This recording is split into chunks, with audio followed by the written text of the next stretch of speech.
A gente volta a falar sobre a Prevent Senior, que hoje é alvo ali de uma série de denúncias da advogada dos médicos que foram médicos da Prevent Senior e saíram de lá porque eram obrigados a práticas que eles não consideravam corretas e fizeram uma série de denúncias que entregaram à CPI da Covid e que isso segue sendo investigado por lá.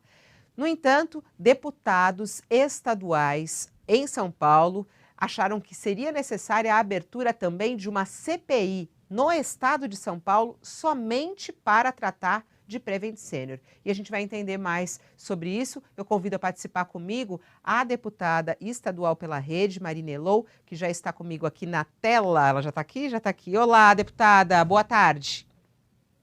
Fabiola, boa tarde a todos que estão nos escutando. É um prazer estar aqui falando com você, infelizmente, de um tema tão triste da nossa sociedade, né? Deputada, eu nem sei se a senhora estava acompanhando. Senhora não, eu não consigo falar senhora, né? Tipo Ainda você, bem, perdão. eu ia te falar, por favor, não me chame de senhora. Eu estava acompanhando, assim, aqui, assisti desde o Então, Joel e do Sakamoto. eu queria, na verdade, saber se você está acompanhando o depoimento, inclusive, da advogada dos médicos da Prevent Senior. Eu acompanhei ali um trecho, claro, quando eu entrei no ar aqui, a gente começou a ouvir só de fundo. No entanto, são acusações muito, muito graves que ela traz da atuação que era feita. Eu queria, inclusive, repercutir já com você a respeito dessas declarações. Quer dizer, a CPI da Assembleia Legislativa de São Paulo já começa com todos esses dados, né? Exatamente, por isso que ela se torna tão necessária. Dentro do papel, né, do parlamentar, que também tem uma grande responsabilidade de fiscalização, a gente entende que no estado de São Paulo, hoje a gente está com uma denúncia seríssima de atentado à vida dos nossos cidadãos. E tem aqui elementos muito importantes para que o parlamento estadual verse sobre essa investigação. E a gente assistia agora a advogada que está sendo super firme na CPI, levando dados e acusações muito graves contra a vida humana e contra a própria prática médica, faz com que a CPI se torne necessária não apenas para investigar os diversos casos que têm chegado, eu recebo sempre, de denúncias de pacientes, mas como também dos médicos e investigar esses órgãos médicos de denúncia. Agora, qual vai ser o foco, deputada? Porque, até não concorrer com a CPI da Covid, qual vai ser o foco da CPI da Prevent na Alesp?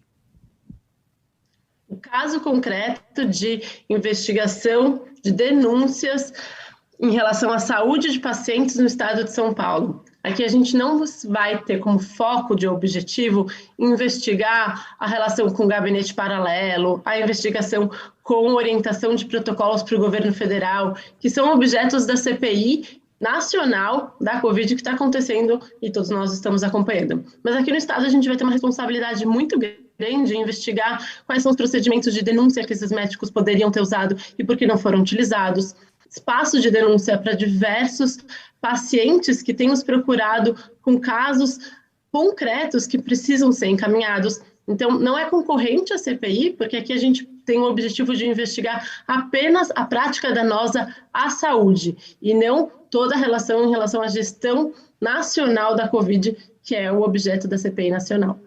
E tem um foco especial na cidade de São Paulo, deputada, porque toda essa pesquisa, né, que foi feita, que foi a utilização de pacientes como cobaias, isso aconteceu na cidade de São Paulo, né? Foi na sede aqui na cidade de São Paulo. Muitos casos também de ocultação de informações nos certificados de óbito também aconteceu aqui em São Paulo. Isso vai ser assunto de investigação, acredito, na Alesp. Vocês já receberam documentos? Quem já enviou documentos à CPI para iniciar esse trabalho? Acho que é importante dizer que a CPI ainda não foi instalada, então a gente tem um procedimento, ela foi protocolada. Para se protocolar um pedido de CPI, precisa de 33 assinaturas de deputados. Foi uma solicitação do deputado Paulo Fiorilo, com o meu apoio de mais 32 deputados que assinaram o pedido. E a CPI e a Assembleia tem uma regra que a gente só pode ter 5 CPIs simultâneas. E como a gente já está com 5 CPIs instaladas, a gente tem um acordo entre todos os deputados pela gravidade desse momento de votar a possibilidade de ter uma sexta CPI, que deve acontecer até o final dessa semana, para aí sim os trabalhos começarem. Os trabalhos ainda não começaram de limitação do papel e do escopo e de quais documentos a gente vai investigar, quais protocolos e quais convocações serão feitas. Mas, ao mesmo tempo, como a gente já tem uma grande clareza de que a CPI vai acontecer, existe um trabalho paralelo levantando muitos canais de denúncias para entender, inclusive, a amplitude desse crime contra a saúde que a gente vai investigar. Porque, sim, a gente tem as informações públicas hoje em relação à cidade de São Paulo, mas são muitas as denúncias que a gente vem recebendo, inclusive em todo o estado, de, por exemplo, receberem o kit Covid em casa, diversos idosos, sem nem terem solicitado. Então, o que a gente quer fazer é exatamente delimitar qual foi o espectro dessa prática da Prevent Senior e até onde que realmente colocou em risco e chegou a matar as nossas pessoas. Eu tenho um depoimento aqui que eu queria compartilhar com você, Fabiola, posso ler aqui? Pode, claro, claro. O tipo de denúncia que a gente vem recebendo, e todos nós viemos recebendo muito, é um volume muito alto, desde que veio à tona pela mídia, que fez um trabalho muito importante, a imprensa fez um trabalho muito importante de trazer os casos da Prevent Senior. Desde que isso veio à tona, a gente recebeu diversos e vem recebendo diversas denúncias constantes de pessoas que também têm histórias que querem compartilhar. Como, por exemplo, a Isabela Aires, que a avó dela teve um acidente no começo de dia 24/7 do ano passado, em casa, quebrou o fêmur e a bacia. Foi internada, e ao ser internada, depois de 5 dias, começou a ter falta de ar, testou negativo e mesmo assim foi transferida para a área de Covid. E a Isabela veio visitar a avó, perguntou e pressionou o que estavam dando para ela, e daí a enfermeira contou que estavam dando hidroxicloroquina, sem o consentimento, sem a avó dela saber, e ainda eles começaram a questionar o hospital, receberam uma negativa e depois receberam uma tratativa afirmativa que ela tinha recebido ivermectina e hidroxicloroquina. A avó dela tinha problemas cardíacos e teve um ataque cardíaco, uma parada cardíaca, e quase morreu, e eles tiveram que tirar a avó dela do hospital.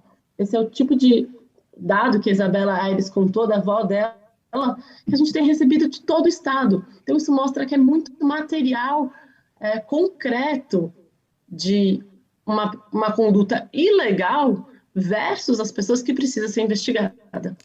Não, e isso casa, esse depoimento que você trouxe, casa exatamente com o que a advogada está falando, que justamente os pacientes estavam recebendo kits que não tinham o aval de médicos, eram kits fechados, lacrados, e que vinham com 8 medicamentos. E até num determinado momento ela fala que na hora de entregar, os enfermeiros falavam assim, olha, eu estou sendo obrigado a dar esse kit porque senão eu vou ser demitido, mas não toma isso, não toma aquilo, toma só as vitaminas.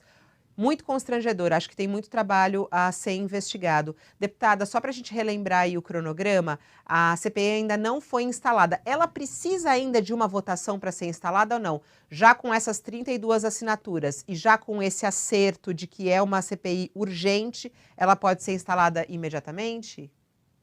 Não, ela precisa de uma votação em plenário, autorizando a instalação de mais uma CPI extraordinária. Porque a gente tem 5 CPIs por regimento já instauradas e a gente precisa da autorização do plenário para que se instaure. Ontem o presidente da Assembleia...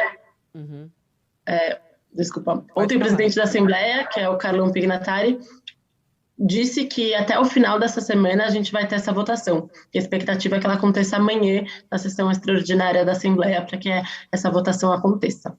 Certo, então vamos aguardar. Você defende, como outros parlamentares, acha que vai ser possível passar pela sua conversa com os deputados ou pode ter alguma resistência? Hoje a resistência é muito pontual e esparsa, e existe um grande entendimento que é papel, sim, da Assembleia se versar sobre essa investigação, inclusive sobre os órgãos de denúncia que deveriam ter atuado de forma mais rápida, como, por exemplo, o próprio Conselho de Medicina, que a gente quer entender qual é o papel, como que atua nesse caso. Os médicos fizeram denúncias lá, como que eles foram acolhidos, para que a gente possa fortalecer e entender institucionalmente todos os papéis e todos os pesos e contrapesos da sociedade. Então, eu acredito bastante nisso, que não teremos resistência. Aliás, o silêncio dos conselhos de medicina tem chamado bastante atenção nesse caso e também serão alvo aí, talvez, de investigação.